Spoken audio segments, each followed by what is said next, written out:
जी, good morning guys. Good morning sir. जी, आज हम बात करेंगे पॉजिटिव सोच के मतलब पॉजिटिव थिंक क्या होती है जी। उसके बारे में हम चर्चा करेंगे। जी।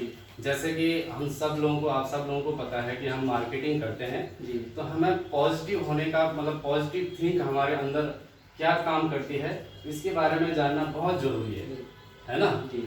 तो जैसे कि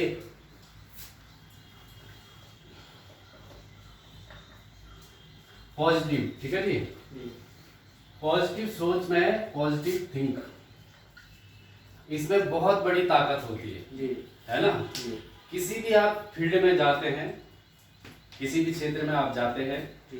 तो पॉजिटिव होना बहुत जरूरी है ना। जी।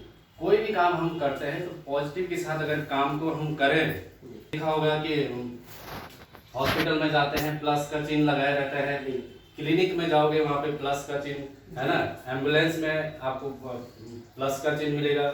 तो ये एक क्या होता है, वो चिन्ह किसको दर्शाता है, पॉजिटिव सोच को वो दर्शाता है। पेशेंट जब हॉस्पिटल में जाता है या क्लिनिक में जाता है, पहले नेगेटिव होता है वो, है ना जी। तो उसके बाद क्या है कि जाता है जी। जो भी कुछ उसे होता है वो डॉक्टर को बताता है। जी। उसके बाद वो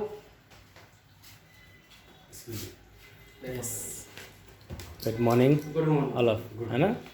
वेरी गुड। तो उसके बाद क्या होता है कि वो पॉजिटिव होके घर चला जाता है, दवाई दे देता है डॉक्टर उसको, है ना। हाँ जी। दवाई दे देता है और वो घर आके मतलब बिल्कुल पॉजिटिव हो जाता है कि मैं अब ठीक हो जाऊंगा, है ना।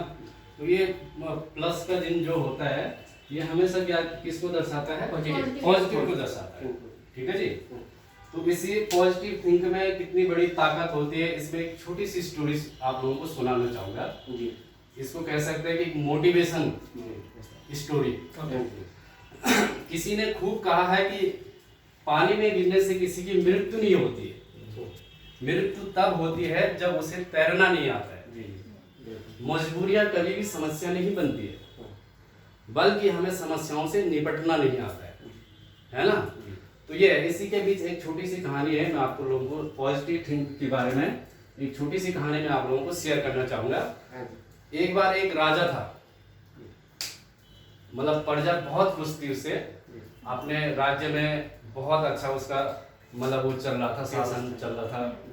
और एक दिन वो राजा के वो थी, एक आंख नहीं थी और एक पैर नहीं था, ध्यान से समझना आप लोग, एक पैर नहीं था और एक आंख नहीं थी राजा की। तब भी वो शासन इतने अच्छे ढंग से चला रहा था, प्रजा बहुत खुश थी, बहुत अच्छे से वो राजपाट अपना चला रहा था। एक दिन वो अपने महल में टहलते टहलते जा रहा था, मतलब महल की जो गैलरी होती है उसमें, और गैलरी में क्या थी, दीवार पे मतलब उसके जो पूर्वज थे उनकी फोटो टकी हुई थी, उसके दादा परदादा उनकी सारी फोटो जो सूरवीर थे। वो मन ही मन में सोच रहा था कि फोटो को देख के कि हमारे जो पूर्वज थे कितने महान सूरवीर थे, है ना। अब चलते चलते वो आखिरी में गया और उसके बाद क्या हुआ कि मतलब फोटो समाप्त हो गई। अब उसके बाद जो राजा बनेगा उसकी फोटो वहां टकेगी, है ना। तो उसके बाद क्या हुआ कि उसके मन में ख्याल आने बैठ गया, वो समस्या में पड़ गया कि मेरी भी यहाँ एक फोटो टकेगी, मेरी मृत्यु के बाद यहाँ एक फोटो टकेगी मेरी भी। और समस्या क्या आई उस पे कि मेरा एक पैर नहीं है और एक हाथ नहीं है, तो मेरी फोटो तो भद्दी लगेगी, आप मेरी फोटो सही नहीं लगेगी। और जो आने वाली पीढ़ी होगी वो देखेगी कि मेरे जो पूर्वज हैं इनकी बहुत अच्छी फोटो यहाँ पर टकी हुई है और उसकी फोटो भद्दी दिखेगी, है ना। तो उसने ऐलान किया, राज्य में सभी जो पेंटर हैं उनको बुलाया गया, बड़े बड़े धुरंधर थे पेंटर थे, उनको बुलाया गया वहाँ पे कि जो भी मेरे पेंटिंग बनाएगा उसको इनाम पुरस्कार दिया जाएगा, है ना। और पुरस्कार दिया जाएगा, उसको सम्मानित किया जाएगा जो सबसे अच्छी पेंटिंग बनाएगा। तो सारे पेंटर क्या हो गए, आ गए वहाँ पे, सारे लोग भी आ गए, जनता भी आ गई, है ना। दरबार लगाया गया और वहाँ पे क्या उसने ऐलान किया कि जो सबसे अच्छी फोटो बनाएगा उसके लिए क्या है कि पुरस्कार दिया जाएगा। किसी भी पेंटर ने हाथ खड़े नहीं किए, क्यों नहीं किया, क्योंकि राजा की एक आंख नहीं थी और एक पैर नहीं थे। सबने सोचा कि इसकी पेंटिंग अच्छी नहीं बनेगी, सब डर गए और अच्छी पेंटिंग नहीं बनेगी तो राजा दंड देगा, है ना। तो सारे जितने भी पेंटर थे वो पीछे मतलब हट गए और उन्हीं में से एक नया लड़का, यंग लड़का खड़ा हुआ और उसको आगे आके उसने कहा, राजा साहब एक दिन का टाइम मुझे दे दो, मैं आपकी पेंटिंग बनाऊंगा।